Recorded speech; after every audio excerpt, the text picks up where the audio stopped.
నమస్తే welcome to TTV news. ముందుగా headlines. కాణిపాకంలోని Varasiddhi Vinayaka స్వామి వారి బ్రహ్మోత్సవాలు, పట్టు వస్త్రాలు సమర్పించిన టీటీడీ చైర్మన్.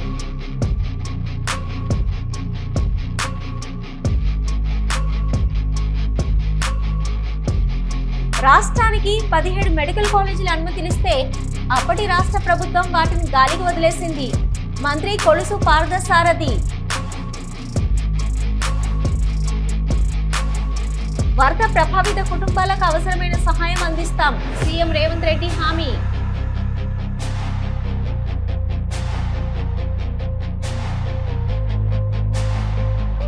యూరియా కోసం మంత్రి పొన్నం ప్రభాకర్ క్యాంపు కార్యాలయాన్ని ముట్టడించిన రైతులు. సరిపడా యూరియా అందించాలని రైతులు డిమాండ్.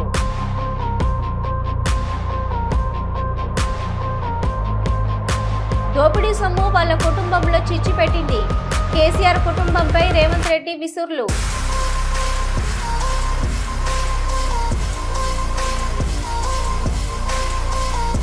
కార్మికులకు అండగా ఉచిత ఇసుక విధానం అమలు చేస్తున్నట్లు తెలిపారు ఎమ్మెల్సీ భూమిరెడ్డి రామగోపాల్ రెడ్డి. కూటమి ప్రభుత్వం ఏర్పడిన తర్వాత ఇసుకను అధిక ధరలకు అమ్ముతున్నట్లు వైసీపీ విష ప్రచారం చేస్తున్నాడని, దానిని వైసీపీ అనుకూల మీడియా ప్రచారం చేస్తున్నాడని, ఎక్కడైనా ఇసుక అధిక రేట్లకు అమ్మినట్లు నిరూపించాలని సవాల్ విసిరారు భూమిరెడ్డి రామగోపాల్ రెడ్డి. రాష్ట్రంలో ఇసుక కొరత అధికంగా ఉంది, ప్రజలకు అధిక ధరకు అందుతా ఉందని చెప్పి వైఎస్ఆర్సీపీ నాయకులు, అదేవిధంగా వారి అనుకూల మీడియాలో వ్యతిరేక వార్తలు రాయించడం జరుగుతోంది. ఈ సందర్భంగా వైఎస్ఆర్సీపీ నాయకులకు, ఆయనకు ఒత్తాసు పలుకుతున్న మీడియా వారికి సవాల్ చేస్తా ఉన్నా. రాష్ట్రంలో ఉన్న అన్ని మండలాలకు పోదాం, అన్ని ప్రాంతాలకు పోదాం, అన్ని నదీ పరివాహక ప్రాంతాలు, ఇసుక లభ్యత ఉండే అన్ని నదులు, వంకలు, వాగుల దగ్గరికి పోదాం. ఎక్కడైనా సరే ప్రభుత్వం నిర్దేశించిన ధరకు ఇసుక అమ్ముతున్నారా, లేకపోతే అత్యధిక ధరకు అమ్ముతున్నారా? అంతేకాకుండా గ్రామాలలో అందరికీ తక్కువ ధరకు నాణ్యమైన ఇసుక లభ్యం అవుతుందా లేదా, లేకపోతే అధిక ధరలకు ప్రజలు కొంటున్నారనే దానిపైన బహిరంగంగా చర్చించడానికి మేము సిద్ధంగా ఉన్నాం. మీరు సమయం చెప్పినా సరే, మేము సమయం చెప్పినా సరే, మేము చెప్పేదానికి కూడా సిద్ధంగా ఉన్నాం. అలా కాకుండా ఇష్టానుసారంగా, అంటే మీ ప్రభుత్వ హయాంలో ఇసుక ద్వారా వేల కోట్ల రూపాయలు దోపిడీ చేసుకోవడం జరిగింది. ఈరోజు గతంలో ఒక లారీ ఇసుక కావాలంటే 40,000 నుంచి ₹1,00,000 మీరు అమ్ముకొని దాంట్లో కోట్లు ఆర్జించడం జరిగింది. గతంలో పెద్దలు కూడా సామెత ఊరికే చెప్పలేదు, ఇసుక నుంచి తైలంబు తీయవచ్చు అనేది. ఇసుక కూడా ఒక పెద్ద ఆదాయ వనరుగా మీరు పెట్టుకొని నెలకు ఆ పార్టీ ముఖ్య నేతకే నెలకు 120 కోట్ల రూపాయలు సంబంధిత కాంట్రాక్టరు ప్రతి నెల 5వ తేదీ లోపల చేర్చేవారనే విషయం నగ్న సత్యం. ఇది ఈ రాష్ట్ర ప్రజలందరికీ తెలుసు. మీకు ఖరీఫ్ సీజన్ ప్రారంభమైంది. రైతుల అకౌంట్లలోకి కూటమి ప్రభుత్వం డబ్బులు కూడా వేసిందని, రైతులందరికీ అందుబాటులో యూరియా ఉందని అన్నారు AP biodiversity board chairman Neelayapalem Vijay Bhaskar. అయితే వైసీపీ రాక్షస ముఖకు రాష్ట్రం ప్రశాంతంగా ఉంటే నచ్చదని, లేని సమస్యలు ఉన్నట్లు చూపి రాక్షస ఆనందం పొందుతున్నారని అన్నారు నీలాయపాలెం విజయ్ కుమార్. సంతోషంతో ఉన్నారు. వాళ్ళందరికీ గత వారమే రైతు అకౌంట్లో అన్నదాత సుఖీభవ డబ్బులు పడ్డాయి. ప్రతి రైతు ఆనందంగా ఉన్నారు, హ్యాపీగా ఉన్నారు, సంతోషంగా ఉన్నారు. ఏ రకమైన సమస్యలు లేవు, అందరూ బాగున్నారు. కానీ అందరూ బాగున్నట్టు అనిపిస్తే వైసీపీకి ఎప్పుడు నచ్చదు కదా. సో మా వైసీపీ రాక్షస ముఖకి ఎప్పుడు ఏదో ఒక సమస్య ఉన్నట్టు సృష్టించాలి. ఒకవేళ సమస్య లేకపోయినా కూడా ఆ సమస్యని ఏమంటారు, ఎక్కడెక్కడో చిన్న పల్లెటూరులో ఏదో చిన్న సమస్య వస్తే దాన్ని మొత్తం చేసి భూగోళం అంతా ఈ సమస్యతో నిండిపోయింది అన్నట్టు చూపించడమే మన వైసీపీ పని. అలా చాలా చేస్తోంది. అమరావతి మునిగిపోయిందని చెప్పారు, రకరకాలుగా చెప్తూ వచ్చారు. కొత్తగా ఈ ఆలోచన ఏమంటే యూరియా గురించి ఉన్నది లేనట్టు ఏమని ప్రచారం చేయడం. సరే, యూరియా ఏమో అక్కడ కొల్లబోతోంది, మొత్తం వీధుల్లో దాన్ని ఏమో పడేసేంత ఉంది అని నేను ఇప్పుడు చెప్పలేదు. కానీ ఈరోజు రైతుకి ఎంత కావాలో అంత యూరియా ఆంధ్రప్రదేశ్లో ఉంది. ఈ విషయంలో ఎటువంటి సందిగ్ధాలకు తావులేదు. ఏమంటే ఎంతెంత యూరియా మనకు కావాలో, మన ఖరీఫ్ ఈ రోజుకి ఎంత యూరియా కావాలో అంతకంటే ఎక్కువ యూరియానే మనం ఇప్పటికి వాడేసాము. ప్లస్ ఇది కాకుండా మన దగ్గర దాదాపు 94,892 టన్నులు నిన్న సాయంత్రానికి మన దగ్గర బఫర్ స్టాక్ ఉంది. ఇది కాకుండా ఇంకా 53,000 టన్నులు కేంద్రం నుంచి దాదాపు వచ్చి పోర్టులోకి చేరుతోంది. కూటమి ప్రభుత్వం అసమర్థతని నిలదీస్తూ రైతులతో కలిసి డాక్టర్ బిఆర్ అంబేద్కర్ కోనసీమ జిల్లాలో ర్యాలీగా రైతులతో కలిసి పోరాటం చేసేందుకు గాను ఈ నెల 9వ తేదీన నిర్వహించే నిరసన కార్యక్రమానికి మద్దతు కోరుతూ నేడు అమలాపురం వైఎస్ఆర్సీపీ క్యాంప్ కార్యాలయంలో నిర్వహించిన విలేకరుల సమావేశంలో పాల్గొన్నారు. జిల్లా అధ్యక్షులు చిల్ర జగ్గిరెడ్డి, డాక్టర్ పినిపే శ్రీకాంత్, పొన్నాడ సతీష్, చింత అనురాధ, బొమ్మి ఇజ్రాయిల్, చెల్లుబైన శ్రీనివాసరావు మరియు ఇతర ప్రముఖులు నాయకులు అందరూ కూడా రావడం జరిగింది. వచ్చిన అందరికీ కూడా నమస్కారాలు. యూరియా కొరత గురించి అందరికీ తెలిసిందే. కూటమి ప్రభుత్వం ఏ రకంగా ఉంది అంటే, గతంలో కూడా MDU వెహికల్స్ ఏదైతే క్యాన్సిల్ చేసేసి మధ్యలో దళారులకి ఏ రకంగా అయితే లబ్ధి చేకూరేలా చేశారో, ఇప్పుడు మళ్ళీ అదే సేమ్ కార్యాచరణ రైతులను కూడా ఇబ్బంది పెడుతున్నారు. అలాగే యూరియా కొరత సృష్టించి మధ్యలో ఎవరైతే డీలర్స్ ఉంటారో, యూరియా డీలర్స్, వాళ్ళకి లబ్ధి కూరేలా చేస్తుంది. ఖచ్చితంగా కూడా పోయిన ప్రభుత్వంలో జగనన్న ఎప్పుడు కూడా ఏ కొరత లేకుండా కూడా రైతన్నకి ఎటువంటి ఇబ్బంది లేకుండా వాళ్ళ దగ్గరికి ఆర్బీకేలను ఏదైతే పెట్టి తద్వారా ఆర్బీకేల ద్వారా రైతులకి యూరియా సరఫరా చేస్తే దాని మూలంగా ప్రైస్ కూడా ఎప్పుడు కూడా అందుబాటులోనే ఉంది. కానీ ఈరోజు ఏదైతే యూరియా కొరత సృష్టించి మధ్యలో ఎవరైతే డీలర్స్ ఉంటారో వాళ్ళందరికీ లబ్ధి కూరేలా చేస్తుంది ఈ కూటమి ప్రభుత్వం. ఖచ్చితంగా దీని మీద మేమందరమే కూడా మా గొంతు విప్పుతాము. సెక్షన్ 30 పెట్టారని తెలుస్తుంది, కానీ ఖచ్చితంగా పోలీస్ అధికారులందరినీ కూడా కలిసి దీనిపైన పర్మిషన్ తీసుకుని మేము మరి ర్యాలీగా వెళ్ళి RDO గారికి మేము వినతి పత్రం ఇస్తాము. సో అందరికీ కూడా తెలియజేయడానికి ఇది ఒక ప్రెస్ మీట్ పెట్టుకోవడం జరిగింది. అసలు అకౌంట్ లేని కంపెనీకి లిక్కర్ స్కామ్ ద్వారా డబ్బులు వచ్చాయని పచ్చ పత్రాలు రాస్తుండడం, సోషల్ మీడియా ద్వారా ప్రచారం చేయడం చూస్తుంటేనే తెలుస్తుంది. కావాలని నిరాధార ఆరోపణలు చేస్తున్నారని అన్నారు వైఎస్ఆర్సీపీ స్టేట్ కోఆర్డినేటర్ సజ్జల రామకృష్ణారెడ్డి. నేను చెప్పాలనుకుంటే క్లారిఫికేషన్ లాగా, ఎందుకంటే అది రాంగ్ ఇంప్రెషన్ వస్తుంది కాబట్టి చెప్పదలుచుకున్నాయి. ఇంతకుముందు ఇలాంటివి చాలా వచ్చాయి. భూములకు సంబంధించి ఎప్పుడో మా కుటుంబం 92, 93లో మేము నేను మా బ్రదర్ కొన్న భూములు. తర్వాత నేను దాటి నుంచి విత్డ్రా అయిన దాటి గురించి ఓ ఎస్టేటు, విలాసమైన భవనాలు అవన్నీ ఇంతకుముందు వచ్చాయి. అలాగే ఎవరో మెడికల్ సీటుకు సంబంధించి నాకు అత్యంత సన్నిహితుడికి ఇచ్చాడు, నా ఆశీస్సులు నేను ఇంకొకటి ఏదో వచ్చింది కోట్ల రూపాయలని. ఇంకెవడో భూములు ఎక్కడో 100 కోట్ల భూములు ఎవరో ఇచ్చేశారు, వాటన్నిటిలో నా హ్యాండ్ ఉంది, నాకు దగ్గర వాళ్ళు ఎవరో ఉన్నారని మళ్ళీ అది కూడా వచ్చింది. చాలా వాటికి ఎందుకు రియాక్ట్ కావట్లేదంటే, మన ప్రతి దాని మీద రియాక్ట్ కావాలనే వాళ్ళు కోరుకుంటుంటారు. వాటన్నిటి అవుతుంటే అసలు ఇష్యూస్ నుంచి పక్కకు పోతుంది అనేది ఒకటి. అండ్ దాంట్లో ఏదైనా కొంతన్నా వాస్తవం ఉంటే దాని గురించి ఏదో ఎక్స్ప్లెనేషన్ ఇవ్వాలి, లేకుంటే చేయాల్సిన అవసరమే ఉందని రెండు ఈ కారణాల వల్ల రాలా. కానీ ఈరోజు రాసిన దాంట్లో సిట్ అని మధ్యలో, ఎందుకంటే దానికి అధికారిక హోదా ఉంది కాబట్టి దాని ముందు ఆ పేరు చెప్పేసి వీళ్ళు అనుకున్నవన్నీ దాంట్లో రాశారు. ఈరోజు యూట్యూబ్లో కూడా వస్తున్నాయట తిమింగలం అని, షార్క్ అని, పెద్ద పెద్దవన్నీ పేర్లతో. దానికోసం అని చెప్పి 2019-24 మధ్య కేంద్ర ప్రభుత్వం పాలసీ ప్రకారం రాష్ట్రానికి 17 మెడికల్ కాలేజీలు అనుమతులిస్తే అప్పటి రాష్ట్ర ప్రభుత్వం గాలికి వదిలేసింది. కేంద్రం పూర్తి సహకారం అందించిన గత ప్రభుత్వం చేతకానితనంతో మూలన పడిన మెడికల్ కాలేజీలు పూర్తి చేయడానికి ట్రిపుల్ పీ విధానంలో రాష్ట్రంలో 10 కొత్త మెడికల్ కాలేజీల ఏర్పాటుకు రాష్ట్ర కేబినెట్ ఆమోదం తెలిపిందని అన్నారు మంత్రి కొలుసు పార్థసారథి. డ్రాఫ్ట్ ఆర్ఎఫ్పి మరియు కన్సెషన్ అగ్రిమెంట్లకు కేబినెట్ ఆమోదం తెలపడం జరిగిందని చెప్పేసి నేను మనం చేస్తాను. మొదటి ఫేజ్లో ఆదోని, మార్కాపూర్, మదనపల్లి మరియు పులివెందుల్లో మొదటి ఫేజ్లో ఇది టేకప్ చేయబడుతుంది. మిగిలిన 6 కాలేజెస్ ఏదైతే ఉన్నాయో ఆ 6 కాలేజెస్ కూడా ఫీజిబిలిటీ రిపోర్ట్ రాగానే దానికి కూడా వెంటనే ఇదే ఇటువంటి ఆర్ఎఫ్పిని మళ్ళీ ఇచ్చి దానికి కూడా పీపీపీని తయారు చేస్తాం జరుగుతుందని చెప్పేసి మనం చేస్తాను. ఏదేమైనా కూడా ఈ 10 కాలేజెస్లో కూడా 27-28 2027-2028 అకాడమిక్ ఇయర్కి అడ్మిషన్స్ జరిగే విధంగా ఈ కాలేజెస్ని పూర్తి చేయాలని చెప్పేసి కూడా మరి సూచించడం జరిగిందని చెప్పేసి నేను మనవి చేస్తాను. మరి ఈ పీపీపీ మోడ్లో కూడా స్టూడెంట్స్కి ఎటువంటి ఆర్థిక భారం పడకోకుండా కూడా తగు జాగ్రత్తలు తీసుకోవాలని చెప్పేసి కూడా తెలియజేయడం జరిగిందని చెప్పేసి నేను మనవి చేస్తాను. ప్లాస్టిక్ కవర్లు వ్యాపారం చేస్తున్న యాజమాన్యంతో మున్సిపాలిటీ కార్యాలయంలో వారికి హెచ్చరికలు జారీ చేశారు మున్సిపల్ కమిషనర్ శేషన్న. నంద్యాల పట్టణంలో ఎవరూ ప్లాస్టిక్ కవర్ వాడకూడదని, ప్లాస్టిక్ అమ్మిన వారిపై కఠిన చర్యలు తీసుకోవడం జరుగుతుందని హెచ్చరించారు కమిషనర్.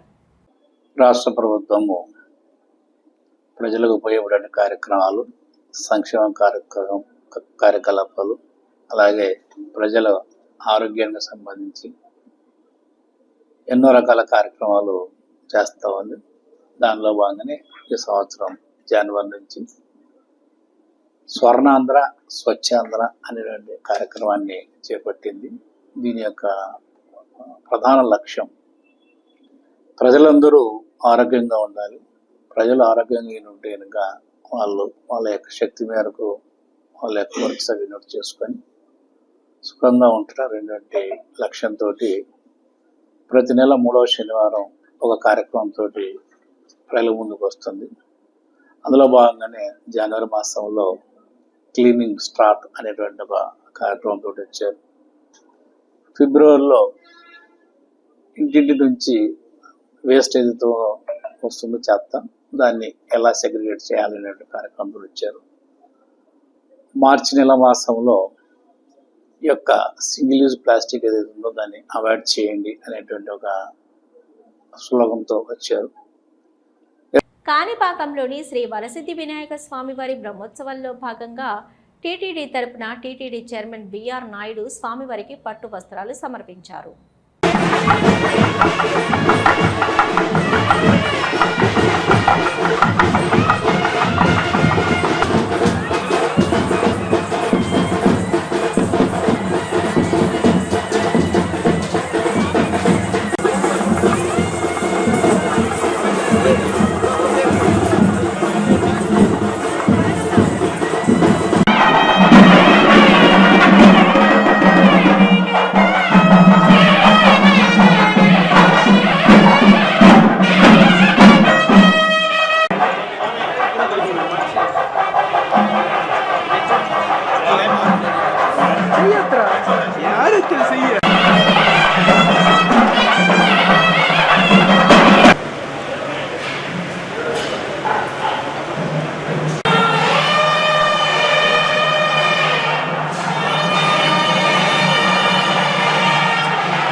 ఒక్క భారతదేశమే కాకుండా ప్రపంచవ్యాప్తంగా వినాయక చవితి వేడుకలు ఘనంగా జరుపుకున్నారని అన్నారు కేంద్ర హోంశాఖ సహాయ మంత్రి బండి సంజయ్. ప్రస్తుతం చిన్న పిల్లల్లో కూడా ఆధ్యాత్మికత వైపు దృష్టి మరలుతుండడం స్వాగతించదగ్గ విషయమని అన్నారు బండి సంజయ్. గణేష్ మండపాలను ఏర్పాటు చేసి హిందూ సాంప్రదాయాలను కాపాడుకోవడం ఎంతో గొప్ప విషయమని అన్నారు బండి సంజయ్. అందరికీ నమస్కారం. 9 రోజుల పాటు దేశవ్యాప్తంగా ఇతర దేశాల్లో కూడా హిందువులందరూ ఒక పవిత్రమైనటువంటి ఒక శక్తివంతమైన పండుగ భావించేటువంటి విఘ్నేశ్వర నవరాత్రి ఉత్సవాలు చాలా బ్రహ్మాండంగా ఘనంగా ఒక భక్తియుత ధార్మిక వాతావరణంలో నిర్వహిస్తూ ఉన్నారు. గతంలో కంటే ఈసారి ఇంకా ఎక్కువ మంటపాలైనాయి. గతంలో బస్తీలలో పెట్టుకోవడమే కాకుండా ఇవాళ కొన్ని అపార్ట్మెంట్స్లో కానీ కొన్ని ఇళ్లలో కూడా ఇవాళ నవరాత్రి ఉత్సవాలను ఘనంగా నడుపుకునేటువంటి వాతావరణం ఉంది. ముఖ్యంగా కరీంనగర్ ఉమ్మడి జిల్లాలో కూడా ఈ కరీంనగర్ పార్లమెంటు పరిధిలో కూడా వాళ్ళ కొత్త యూత్ చిన్న పిల్లలు కూడా వాళ్ళ బస్తీలో చిన్న వినాయకులను ప్రతిష్ఠ చేసుకొని పూజలు కూడా ఘనంగా నిర్వహిస్తున్నారు, బ్రహ్మాండంగా నిర్వహిస్తున్నారు. ఇటువంటి వాతావరణం నిర్మాణం కావాలి. ఇలా వినాయక నవరాత్రి ఉత్సవాల యొక్క ప్రాధాన్యత ప్రత్యేకత ఏంటంటే ఆ రోజు బ్రిటిష్ వాళ్ళను ఈ దేశం నుంచి పారద్రోలని చెప్పి ఒక ఆలోచనతోని హిందూ సమాజాన్ని సంఘటితం చేయాలి, దానికి ఒక వేదిక కావాలి అని చెప్పించి బాలా గంగాధర్ తిలక్ గారు అయితే ప్రారంభించారో నాటి నుంచి నేటి వరకు కూడా అదే వాతావరణంలో ఇలా దేశవ్యాప్తంగా కూడా ఈ విఘ్నేశ్వర నవరాత్రి ఉత్సవాలను జరుపుకుంటాం మనం. కరీంనగర్లోని రేకుర్తి చౌరస్తాలో గత కొన్ని సంవత్సరాలుగా రోడ్డు అధ్వానంగా మారిపోయింది. కరీంనగర్ నుంచి నిజామాబాద్ నేషనల్ హైవే అయినప్పటికీ అధికారులు కానీ పొలిటికల్ లీడర్స్ కానీ ఎవరూ పట్టించుకోవడం లేదని కరీంనగర్కు చెందిన కోట శ్యామ్ కుమార్ నిరసన కార్యక్రమం చేపట్టారు. అధికారులకు ఎన్నిసార్లు ఫిర్యాదు చేసినా పట్టించుకోలేదని ఆవేదన వ్యక్తం చేశారు. 1,00,000 కోట్లు దోచుకున్నాయన్నా ఎంత సంపాదిస్తే ఏం లాభం? దోపిడీ సొమ్ము వాళ్ల కుటుంబంలో చిచ్చుపెట్టింది. కేసీఆర్ కుటుంబమని ఘాటు విమర్శలు చేశారు. ముఖ్యమంత్రి రేవంత్ రెడ్డి ఉరిమి మంగళం మీద పడ్డట్టు వాళ్ళు కొట్టుకొని మన పేర్లు బయటకు తీస్తున్నారని ఆగ్రహం వ్యక్తం చేశారు సీఎం. కోట్ల రూపాయలు ఇయ్యవు, 1,000 కోట్లు సంపాదిస్తే ఇవాళ పక్కన చూస్తున్నారు. 110 నెలల అధికారంలో ఉండి నెలకు 1,000 కోట్లు తగ్గకుండా 1,00,000 కోట్ల పైన దోసుకున్నాయన పిల్లలు కత్తులతో పొడుచుకుంటారు. ఒకరొకరు పంపకాలలో తేడా వచ్చి బావ బామ్మర్ది అక్క తమ్ముడు ఇంటిల్లి పాది తలా ఒదిక్కు తయారయ్యి ఎవ్వనికి వాడు బల్లాలు తీసుకొని ఈపుల ఒడుచుకునే పరిస్థితి వచ్చింది.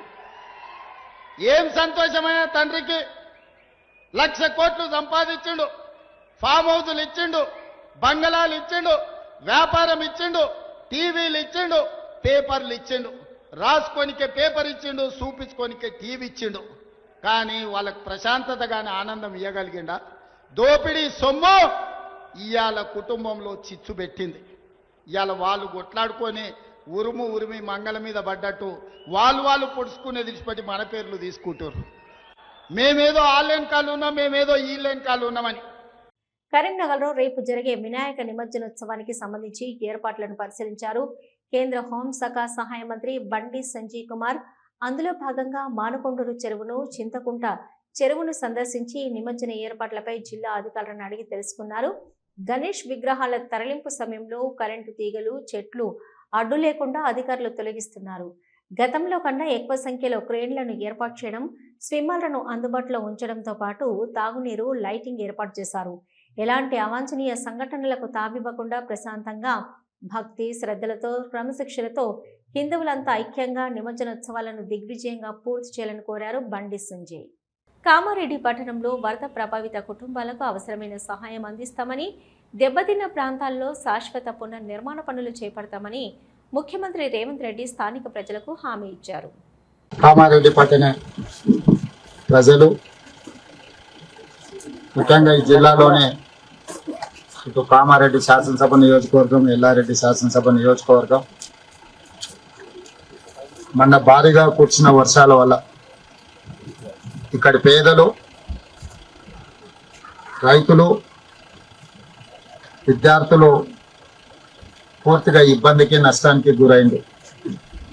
వరదలు వచ్చినంబడే పర్యటన కోసం వచ్చిన వాతావరణం అనుకూలించకపోవడం వల్ల మెదక్లో కలెక్టర్ గారితో రివ్యూ చేసి ఇతర ప్రాంతాలను పరిశీలించి ఏరియల్ సర్వే చేసి ప్రభుత్వం ఒక ప్రాథమిక అంచనాకు వచ్చి తాత్కాలికంగా మీ సమస్యలను పరిష్కరించడానికి కలెక్టర్లకు, ఇతర అధికారులకు ఆదేశాలు ఇవ్వడం జరిగింది.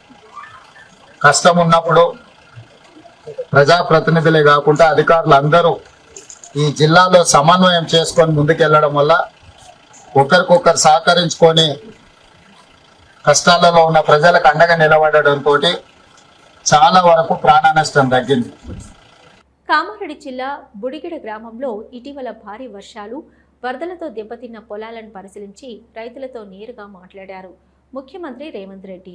పంట నష్టం, ఆస్తి నష్టంపై నివేదికలు సిద్ధం చేయాలని అధికారులను ఆదేశించారు. పొలాల్లో ఇసుక మేటలు వేశాయని రైతులు సీఎం దృష్టికి తెచ్చారు. ఈ మేటలను తొలగించి తిరిగి వ్యవసాయ యోగ్యంగా భూములను తయారు చేయించేందుకు ప్రభుత్వం సహాయం చేస్తుందని రైతులకు భరోసా ఇచ్చారు సీఎం రేవంత్ రెడ్డి. యూరియా కోసం మంత్రి పొన్నం ప్రభాకర్ క్యాంపు కార్యాలయాన్ని ముట్టడించారు రైతులు. అడ్డుకున్న పోలీసులకు రైతులకు మధ్య తోపులాట చోటు చేసుకుంది. క్యాంపు కార్యాలయం ముందు బైఠాయించి రైతులు నిరసన చేపట్టారు. వెంటనే సరిపడా యూరియాను అందించాలని డిమాండ్ చేశారు రైతులు.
శ్రీకాళహస్తి ఆలయంలో గురు దక్షిణామూర్తి అభిషేక సేవ శాస్త్రయుక్తంగా నిర్వహించారు. భక్తులు అధిక సంఖ్యలో అభిషేక సేవలో పాల్గొన్నారు.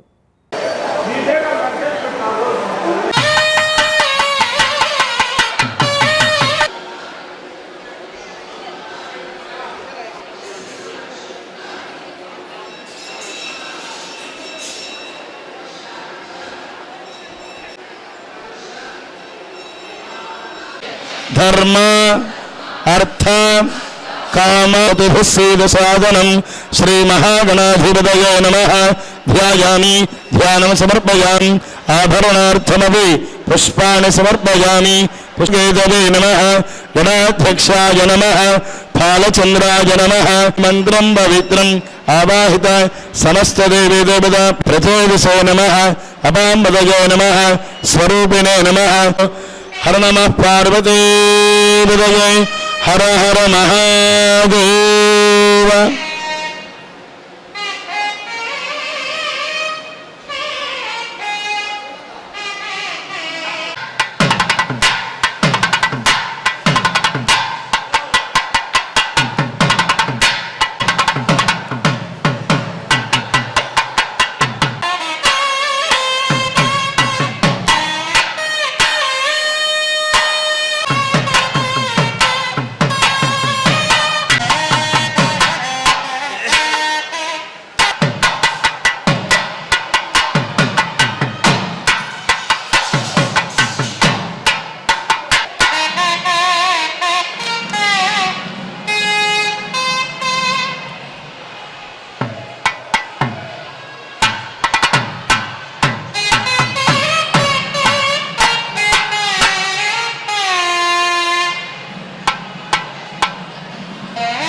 ఈ వార్తలు ఇంతటితో సమాప్తం.